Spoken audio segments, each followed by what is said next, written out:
ক্ষমতায় আসলে জোর করে কারো উপর কিছু চাপিয়ে দেবে না জামাতে ইসলামী। রাজধানীর ডিপ্লোমা ইঞ্জিনিয়ার্স ইনস্টিটিউশনে ইসলামী ছাত্র শিবিরের প্রীতি সমাবেশে একথা বলেন জামাতের নায়েবে আমির সৈয়দ আবদুল্লাহ মোহাম্মদ তাহের।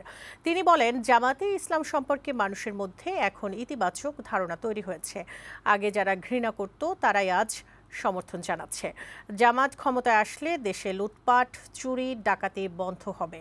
দেশের কেউ না খেয়ে থাকবে না বলেও মন্তব্য করেন জামাতের নায়েবে আমির।